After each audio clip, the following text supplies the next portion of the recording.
Hey, Boy Manning here. Welcome to the Garden Report inside Wells Fargo Arena, and we're gonna recap a fun one, Sherrod. This was, I don't want to throw it out of perspective because we've seen some great games over the last couple of years, but this was a special event just in terms of the stakes for both teams. You could see how much this meant for obviously Doc, Harden, and Embiid, who have had their playoff struggles and could have advanced to the East Finals that this Philadelphia team has been looking to get to over this Embiid era. And for the Celtics, trying to avoid a catastrophic loss, ending their season well short of that championship goal. And they do that here tonight. Jayson Tatum, scary start. 0 for 10 at halftime, ducking his head, walking in the locker room. You see the teammates on the bench trying to lift him up. Falls to 1 for 13 through the third. And you're thinking, is this one going to fall on his shoulders? Is this going to be something that he wears all summer? If he loses like this and the Celtics lose like this, they're going to be able to recover from this. And they did in that fourth quarter. CLNS Media's Celtics coverage is brought to you by FanDuel. New customers get a no-sweat first bet up to $1,000. That's bonus bets back if your first bet doesn't win. Yeah, a lot of game stories had to be dramatically changed based upon the last 5 minutes where Tatum became top 5 Tatum. This is what your first team All-NBA wing is supposed to do. The game was up in the air at that point with about 4.5, 5 minutes to play. Tatum went into takeover mode, scored 12 of the last 14 points, 16 points in the fourth quarter. Philly as a team only scored 13. This was as dominant a stretch as we've seen Jayson Tatum have in this series. And for the Celtics to close this thing out and to do it with some level of comfort in their own building, they're going to need more than 5 minutes of dominant Tatum. They're going to need him to do this for 20, 25, maybe even 30 minutes because Philadelphia has proven themselves to be a much formative foe than I think the Celtics thought they would be. Philly is getting great play out of Joel Embiid, which you expect from the league MVP. James Harden, when he's been great, this team has been great. When he has not been great like he was in Game 6, the team has struggled.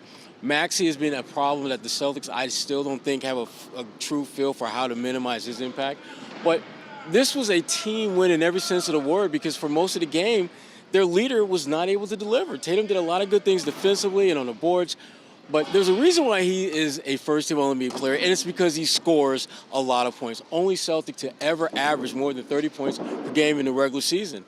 And for him to be so just at 3 points after 3 quarters, to turn it on the way he did was really a special thing, and they're going to need more of that to close this thing out. It happened late, too. Like you said, game in the balance in the fourth. The team had to keep him in the game, and you heard Jalen talking post-game about things he told them, believe in you, attack these guys, they can't guard you, don't be so apprehensive. He's hearing that. Joe's encouraging him. And this is why the players play and we talk, because I'm up there saying, do they have to sit him down? Fourth quarter, Sherrod. He's in transition, open lane to the basket, and he throws the ball back to Harden after trying to pull up for a three. Yeah. He's in isolation on George Niang, a golden matchup for him, and he can't get by him. And at 1 for 13, you wonder, is he going to play them out of this game? But they stay with him. Everyone on the bench is encouraging him. And after that long review for the free throws, a weird moment where they had to have Maxey shoot free throws that Embiid originally shot, just a chance for him to catch his breath, shoot 3 more threes at the end, nail them, and as you said, close it out. Yeah, I thought that was like a recalibration moment for him to just kind of really take a deep breath and just say, okay, it's now or never. And I think that was the mindset he had in those last few minutes where if he doesn't step up and be the great player that he's shown himself to be for so many years already in the league, their season's going to be over. And when people start to dissect all the factors that would lead to their demise, he is going to stand out in a very bad way. So give him a lot of credit for the way he was able to really finish this game off and give a lot of his teammates credit for holding them together. Marcus Smart and his scoring, his leadership, his defense. Malcolm Brogdon, Brown. You start going down the list. Derek White, the lineup change with Time Lord in the starting lineup, and the impact that had, the domino effect that had on so many players. This was, I sound like a broken record when I say this, but this was as close to a great team win as they have had all season long. And here's Jayson talking about his teammates and the support they gave him throughout this game. I got to give a lot of credit to my teammates, right? They were extremely vocal throughout the game, right? Encouraging. I'm being transparent, that shit was frustrating, right? You want to win so bad, you want to play so well, and shots not falling, things just not necessarily going your way, and you want it so bad. But trying to stay present, trying to stay in the moment, trying to do other things. And every timeout, every huddle, my teammates telling me the next one going in, keep, rebounding, keep getting assists, keep getting blocks, keep impacting the game. It's gonna come. It's gonna come. So that was helpful, and just believing that, the next one is going in. As cliche as that shit sounds, it's kind of as simple as that.